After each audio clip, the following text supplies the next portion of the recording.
Salut YouTube. Aujourd'hui, je vais te parler d'un truc hyper important. Un truc qui te peut être déjà arrivé si tu es un grand lecteur.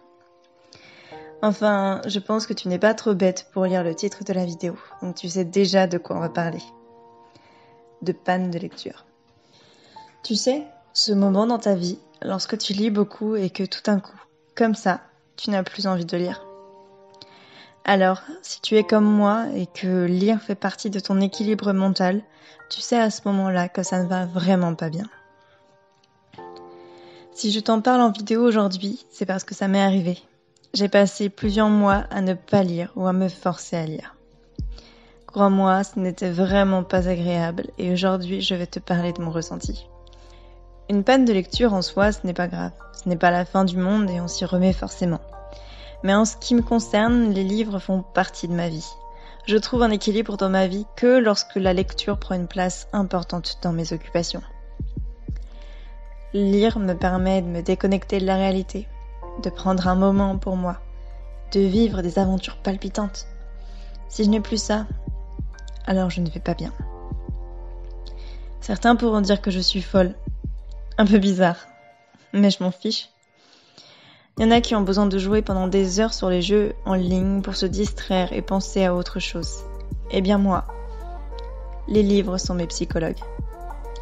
Alors, quand je n'ai plus cet échappatoire, c'est comme si je ne vivais qu'à moitié. En fin de compte, je me concentre sur d'autres détails et comme je suis une fille anxieuse, eh bien, je me mets à stresser pour tout et n'importe quoi et ça devient ingérable. Je me remets en question 1000 fois par jour et je n'arrive plus à me détendre. C'est pour ça qu'une panne de lecture représente pour moi un stress supplémentaire. Lorsque ça m'arrive, alors je force. Même si je n'ai pas envie de lire, je vais prendre un livre et essayer de le lire. Alors que je sais pertinemment que je n'y prendrai aucun plaisir.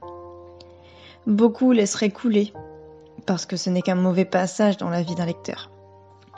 Mais moi, je n'ai pas tendance à laisser passer les choses quand ça ne va pas. Alors je m'arme de volonté et j'affronte mes lectures, même si très souvent, ces lectures me déçoivent et me rendent encore plus triste de ne pas avoir aimé un livre. J'avoue que des fois, Netflix m'appelle avec sa petite voix sournoise et m'attrape dans ses filets. Dans ces cas-là, je me perds sans vraiment me rendre compte dans des séries que je n'aurais jamais regardées en temps normal. Mais ça, c'est pas vraiment grave. Ça me détend un peu. Ça me permet de voir autre chose. Non, ce qui fait du mal, ce sont les réseaux sociaux. Lorsque tu vois tout le monde lire les derniers bouquins sortis et que toi tu culpabilises parce que tu n'arrives pas à lire une page. Que tu vois toutes les photos sur Bookstagram alors que tu as complètement déserté la plateforme depuis quelques temps parce que tu n'as plus rien à présenter. Alors, c'est dans ces moments-là que ça va de plus en plus mal. Crois-moi. Je sais ce que je dis. Et je suis certaine de ne pas être la seule à ressentir cette pression des réseaux sociaux.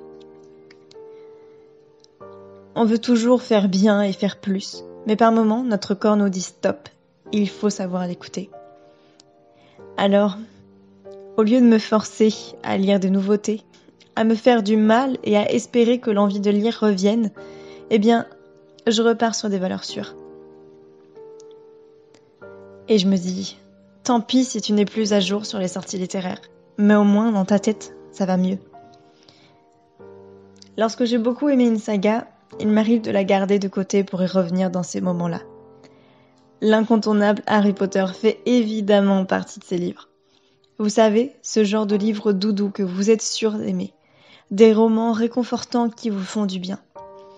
Eh bien, lorsque la panne de lecture pointe le bout de son nez, n'hésitez pas à vous écouter et à partir sur ce genre de roman que vous appréciez. Et comme par magie, la panne de lecture partira. En tout cas, j'espère que ce type de vidéo sur un thème précis vous aura plu. Je pourrais peut-être le refaire sur d'autres sujets si vous voulez. N'hésitez pas à réagir en commentaire, laisser un petit pouce et partager la vidéo si elle vous a plu. En attendant, je vous dis à très vite pour une nouvelle vidéo. Bye.